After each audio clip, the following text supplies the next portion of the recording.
Diamonds and Dust. Within the walls, there is Lytonia, a utopian nation that does not accept the weak or the defective. Outside the walls are the dangerous and unpredictable wildlands. Neither are safe, and both have their secrets. My name is Destiny Hawkins, and I am the author of Diamonds and Dust. This futuristic dystopian fantasy is one of many episodes portraying characters from the dark fantasy book series, The Descendants. You can listen to this episode at any time, including to fall asleep during study hours, as you commute, and so forth. Below, you can find the links to the Descendants book series, which I highly recommend that you start for better understanding. Otherwise, enjoy the wonders and point of views of characters you'll grow to love. Lime green. That was the color of the woman's eyes, a clear indicator that she was from the Charlotte family. I figured that was why I found myself so confused. How was it that this woman was our enemy? Why was she even out here? Standing across from me was a wild lander with walnut brown skin and frost white hair that glowed from the brightness of the white flames whipping around her. The woman appeared as dangerous as the stories told, her green eyes glowing so bright that both eyes appeared to be entirely filled with green. Why was a member of one of the founding families standing with the wild landers? It didn't make any sense. "Rayenna, get away from her!" Adrian's muffled voice screamed from somewhere behind me. I sucked in a breath of air as I looked down at the ground, my knees pressed into the mud. Then I reached down and placed my hand over a hole in the side of my stomach. Blood drizzled down my suit and onto my knees.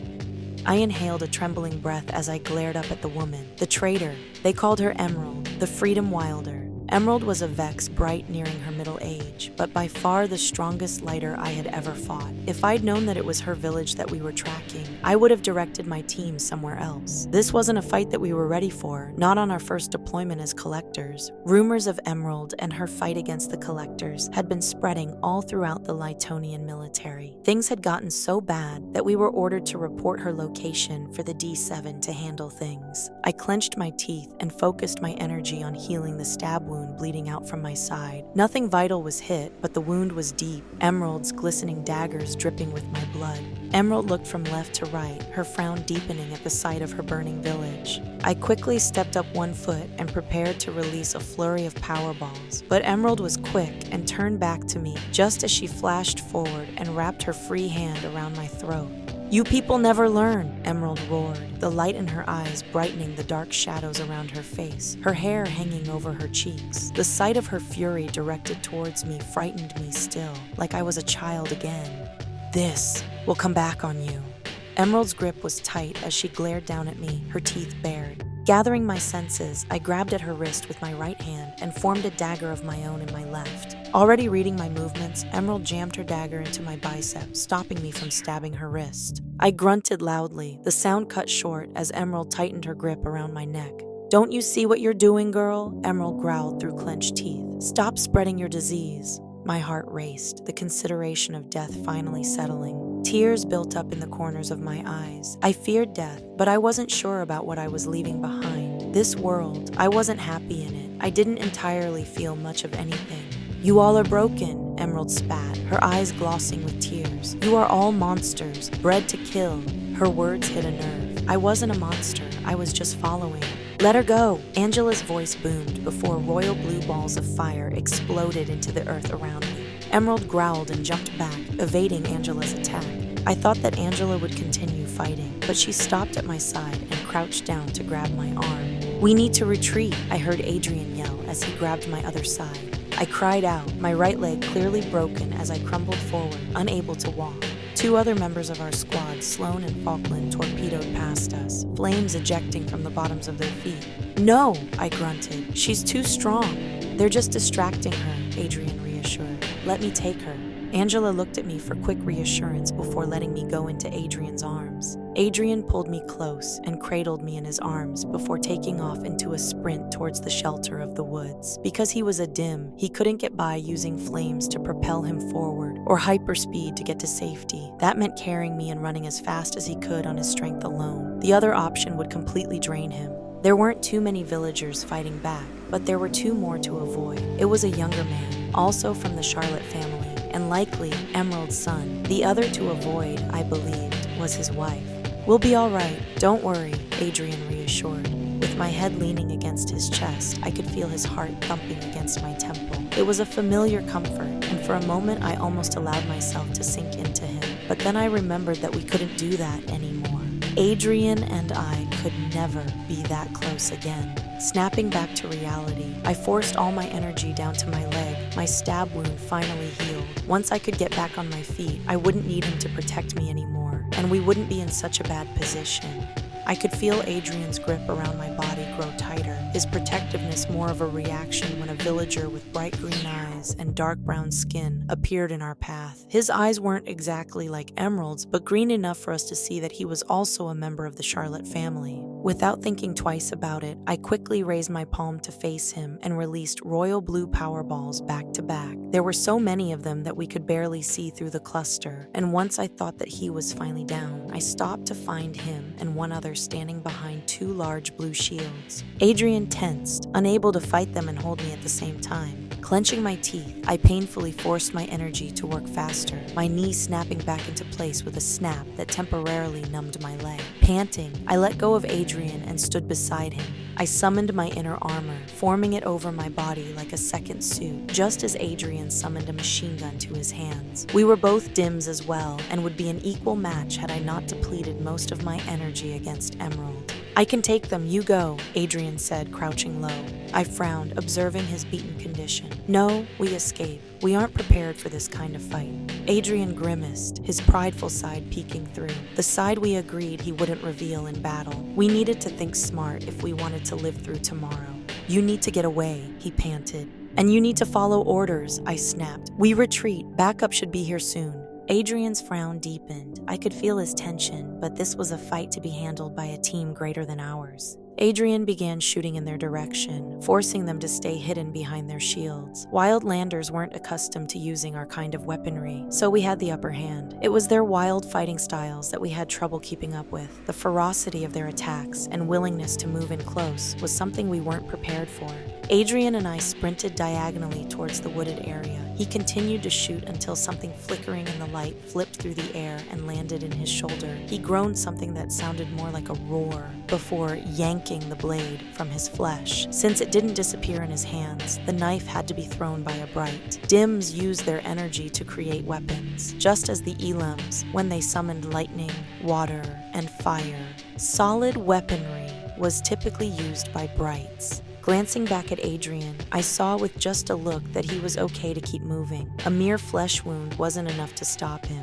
Without a second thought, I turned back around and burst into a sprint, my legs taking me faster than the average dim. I've always had a second energy that I could rely on in my greatest moments of need, and tonight, I needed it to escape Emerald and her villagers. When Adrian caught up beside me, I noticed that he was using pure energy through a slick jetpack-like machine infused to his back. The same energy was ejecting through the bottoms of his feet through a pair of metal boots he summoned. It was one of his newest creations, but still untested. All we knew was that it exerted a lot of energy to control it, so he was probably almost at his limit. Looking up, I was relieved to find that collectors from our camp were now providing backup.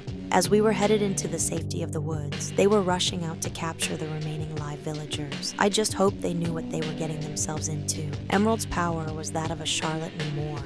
I asked myself earlier why she wasn't on our side, but didn't take the time to really notice the green glow of her eyes. I thought it was just the reflection from the flames, but it wasn't. That glow was caused by her own energy. Emerald was a defect. Stopping at the edge of the woods, Adrian and I looked back to find that Angela, Sloane, Falkland, and Lily were right behind us. They stopped as well and looked back at the fight. Royal blue, turquoise, and white lights flashed from left to right. Women and children were running for safety while their men risked their lives to protect them, and flames burned through their camp as our collectors continued their attack. I tried not to wonder what the villagers here were doing before we arrived, and I tried my best not to believe Emerald's words. It was when my eyes locked with hers one last time did I feel the truth sink in. Standing in the middle of her burning village, surrounded by the diamond ashes of my comrades, was Emerald. She stood calmly, but her glare was anything but.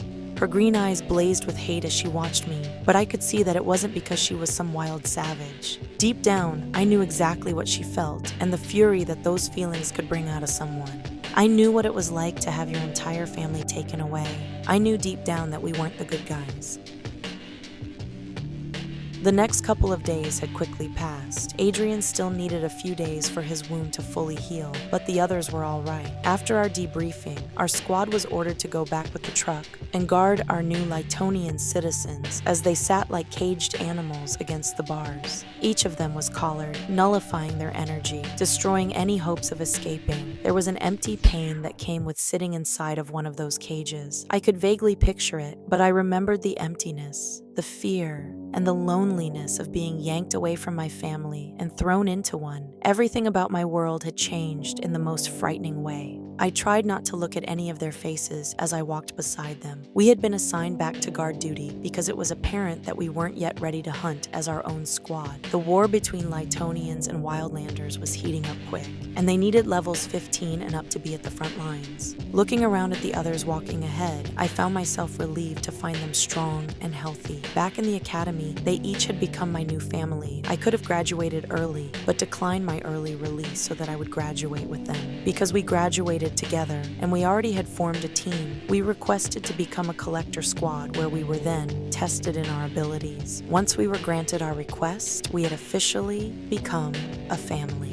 Losing any one of them would tear my heart into pieces. I couldn't lose two families. Looking at Adrian's back, my shoulders had begun to grow heavy. He was upset about the attack and how I used my authority over him. Usually, it took a while for him to get over anything, but things were different now. I wasn't his anymore, so he couldn't rule over me like he had in the past. This situation was between squad leader and squad member, where I had the final say. I guess a part of me wanted to mend things, but then I knew I'd find myself understanding his point of view and sinking into his reasons, as if mine meant nothing. He'd say he wanted to protect me, and he'd say he'd do anything for me, and I would know that he wasn't lying, because Adrian did love me. It was just that his love had become too much. He was still as sweet as he was when we were children, and for a while, he was my protector from the students who sought to harm me. I was a Wilder after all. It was the last name given to any citizen brought within the walls, and it wouldn't change until I was married. Time had passed, and the two of us had started to change. Adrian had become overprotective to a fault, believing that something bad would happen if he wasn't around to protect me, and I had noticed that his aggressive protection had started to weigh me down. He was crushing me. After so many years of being treated as if I were less than nothing, I guess I had grown to wanting to become the best lighter I could possibly be. It was all that I strived for. Adrian didn't understand that. All he ever wanted to do was protect me from harm, and if I were to become one of the best, harm was what I'd be thrown right into. Even though I had become a level 9 above my class, he didn't believe me strong enough to protect myself. Feeling as if I'd never get his approval, I started putting distance in between us. That was what set him off. It was one thing when another student sought to harm me, but the pain was different when it came from someone I loved. When it was Adrian, when I looked into his eyes that day, I only saw pain and rage, maybe even a little fear. His eyes were bloodshot red, as if he'd been crying, and his anger was directed at me. That was the last time we were alone together. Being under the hand of so many in the past, I knew that if I stayed with him, he would continue until I was no longer myself, until I no longer strived for greatness, the very dream that defined me. Now, I was our squad leader and his commanding officer. I knew that his ego was hurt when I made the order to run. I just wished that a part of me didn't want to apologize for it. Why should I apologize for being right? What annoyed me more was the fact that I still felt the need to. I guess I could say that he'd broken the part of me that had common sense long before he struck me. "Water?" a young girl asked, crouching by the cage with her hand wrapped around the pole. My stomach turned. I knew just how thirsty she was, but the physical hunger would be nothing like the emotional hunger she'd feel once inside the walls. I frowned at the girl. "Sit down and be quiet," I snapped. My stomach turned into knots as I watched tears well in her eyes. I couldn't show her any kindness now, or she'd be too weak by the time we arrived to Lytonia. No, I couldn't be too kind to any of these poor people. Surprisingly, Angela gave me a wink and slipped a small canteen between the bars. The girl quickly drank the water down, then hesitantly passed the canteen back to Angela, her cautious eyes focused on me. Angela pocketed her canteen and continued walking beside me. "Why would you do that? You shouldn't be soft with them," I quietly snapped, feeling slightly on edge. Angela sighed. "Didn't you wish someone was soft with you?" I pinched my lips together, remembering how roughly I was handled at the age of 10. They didn't care that I was a child, and I was punished as an adult for any mistakes I'd made. Being a wilder was thought of as a curse, especially by those first sent into the assimilation camps. There, we were finally stripped of everything that made us wildlanders, and those parts of us weren't taken gently. There was so much pain in hating myself and those like me. Why would I want to represent the mountain lands when being a mountainlander led to brutal beatings, starvation, and utter loneliness? When I was finally released into the academy, things hadn't gotten any better. The students were worse. I clenched my teeth. Still, you shouldn't. I looked over at the little girl again, my heart twisting at the sight of her frail body. How much had they been fed since capture? They didn't look as if they'd eaten anything in the last few days. My frown only deepened, but it wasn't at her. I snapped my eyes back down to the gun in my hands, remembering too much of the past. I tried to continue looking away, but the sound of the little girl shrieking had snapped me back to attention. Turning to look where she was facing, I watched as a middle-aged woman sat slumped against the bars, with her dead eyes staring directly into mine. Diamond ashes rose from her body until she crumbled down into nothing. My gun instantly vanished from my hands, and I found myself remembering all too much. Back when I was behind those bars, there were diamond ashes rising almost every night, and in the beginning, I sat trembling in a corner, watching until it was over. Eventually, I finally stopped being so afraid and witnessed through dead eyes as my only family vanished into the air. Angela quickly turned to me, worried at my response. "Rayenna, your eyes," she whispered. "You need to calm down." When Adrian looked back at me, I tensed. I felt myself beginning to panic inside, the rise of it coming all at once. Ever since we were originally assigned to guard duty, I had begun experiencing panic attacks that triggered another type of energy within me. One that would label me a defect. If any of the other guards here saw me, Angela turned to Adrian, who walked back towards me and gently took hold of my bicep. "Let's get you away from here for a moment." I nodded, my body trembling, as we took a step away from the path and walked into the safety of the trees. Adrian and I sat on a nearby cliff and looked out at the trees below us. It was nearly sunset, so the truck had to have stopped for camp by now. The two of us sat quietly beside one another, but there was so much to be said. I could feel it in the air around us. I just didn't want to talk. We hadn't had a real talk since the day he slapped me. Sometimes, I couldn't help but remember the anger and shame I felt from that moment. I remembered the panic on his face when he tried to catch me as I fell, and then I remembered the fear in his eyes when he noticed blood dripping from the side of my head. Adrian voluntarily entered solitary confinement after leaving me there, crying. We never talked about it after that. The bond we shared had been broken that day, but there were still pieces that remained connected. He would always be my family. The two of us awkwardly looked at each other before Angela and Lily found us. Sloan and Falkland were back guarding the truck less than a mile away. "Hey, are you feeling all right?" Angela asked as she sat down beside me. "Yeah," I sighed.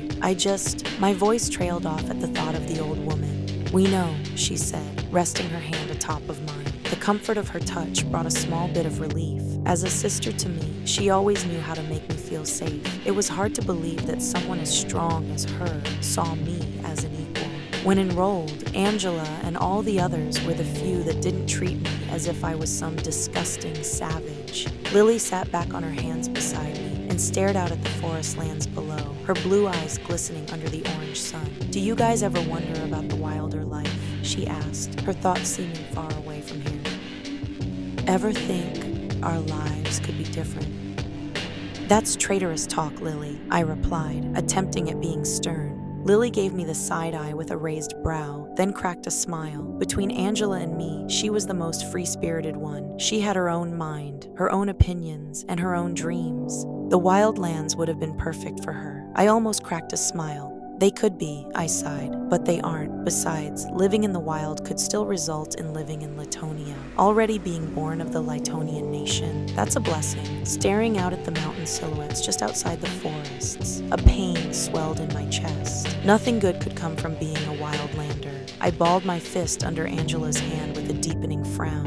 "But what good has come from being Lytonian? Can any of us really say that we're happy?" Lily asked. The wind rustled through the trees, screaming through our uneasy silence. I sighed and shook my head, but found myself gazing out at the mountains again. My heart ached with a need to be there. The last time I could truly remember feeling happy was when I was living in the wild. Angela squeezed her hand over mine, comforting me once more. She was the only one here who knew that underneath it all, being away from my true home was utter torment. But nothing good could come from going back. I remembered well the consequences of trying to run, trying to hide. Back at assimilation camp, they always found me.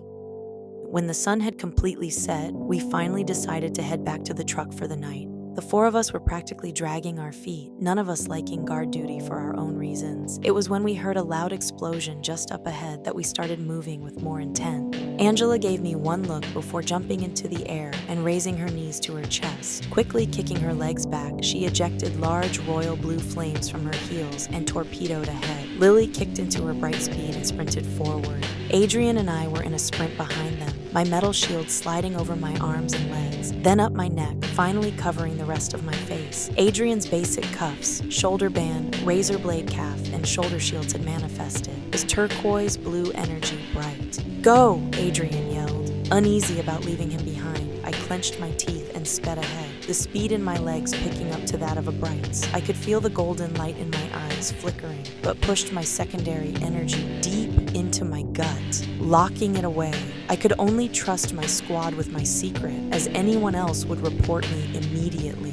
When I finally made it back to the path, I found myself running into a cloud of thick gray smoke, the red emergency light flashing over the cage in the back of the truck.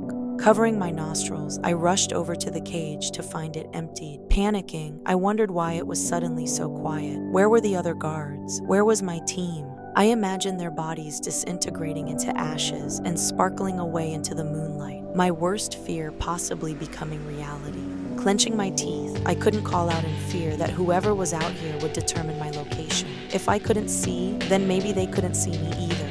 I looked from left to right, summoning a machine gun to my hands and holding it close to my body as I had begun the search for my friends. "Rayenna!" Adrian yelled as he sprinted through the cloud of smoke. Forming a metal shield in his hand, he slid to a stop and threw it in my direction. I was quick to move out of the way, realizing that a depleter had been standing dangerously close to me. He was dressed in blue jeans and a black leather jacket that embroidered a skull design on the back.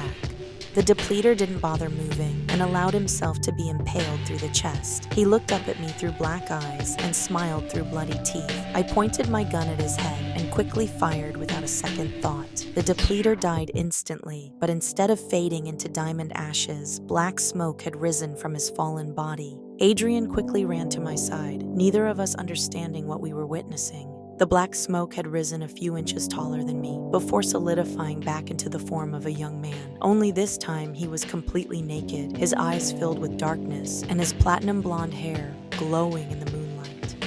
A dark smile crept up his lips before he turned to Adrian. "You have a good eye," he said in a low voice. Before either of us could react, he raised his hand, wrapping dark energy around Adrian's neck and lifting him into the air. My eyes widened before I stepped back and raised my gun. Before I could pull the trigger, that same dark sand-like energy wrapped around it and yanked it away. Quick to respond, I summoned another, but the energy had then wrapped around my throat, the sensation of fingers tightening around my neck. Slowly, he approached me, then stopped directly in front of me, his focus on my eyes before observing me from head to toe.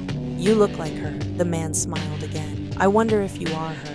He cocked his head to the side. "I wonder if he knows you're here." Reaching up, he tucked a few loose strands of my hair behind my ear. I didn't have a clue as to what this man or demon was talking about. There was nothing familiar about him, especially not the energy inside of him. There was no light inside this man whatsoever. The man looked down at me through his black eyes, as if he were searching for something. His face was expressionless, so it was hard to read him, but I could see a question forming on his lips. He was curious about me. Was it because of what I was? Did it have something to do with my tribe? How were we connected? "What should I do with you?" the depleter asked in a low voice, deep in thought. The area had suddenly grown quiet, and I realized that it was because Adrian had finally stopped struggling. I turned to find that his body was motionless, his head slumped, bringing instant tears to my eyes. The depleter cracked a smile. "Tears for the mortal, save them for the next millennium of deaths that you will witness." I could feel the light in my eyes illuminating, gold light reflecting from the depleter's pale face. Suddenly, my body felt powerful and hot, an unfamiliar and destructive energy coursing through my veins. Since I didn't use it often, I didn't feel that I had much control, but with the depleter being so close, I could aim perfectly fine. Opening my palms, I released bright golden flames into the depleter's abdomen, his body shooting backwards through the air. I thought he would land against a tree, but suddenly, Emerald came shooting through midair, swinging a kick so hard at his body that he had broken into two, fading into smoke before disappearing into the air. Adrian and I dropped to the ground, gagging and coughing, but I was quick to recover and ran to his side. When gazing up at Emerald, she glared back, her narrowing eyes seeming to question who or what I was. She must have been watching us the entire time, hiding behind the trees. After hearing the sound of everyone suddenly groaning simultaneously, she turned in the direction of the sounds. "I'm getting my people and leaving here. Do not follow us, Lytonian defect. Besides, you should go before he comes back." I didn't respond, but watched as she disappeared into the smoke. "We need to go and find the others," Adrian grunted. "Yeah," I stood, my legs trembling. "And then we'll make a report." Thank you for listening to When Diamonds Rise, Episode 1 of Diamonds and Dust. If you like this episode and would like to listen to more, please click the subscribe button. Remember that if you would like the full story, check out the links to the Descendants series below. You can listen to the series as audio, or you can read the ebook or paperback. Also, feel free to join my readers team on Facebook and become an official Lyter. There we discuss the series, play games, and have giveaways. You'll also get first look at what I'm working on next. Otherwise, stay tuned for more episodes.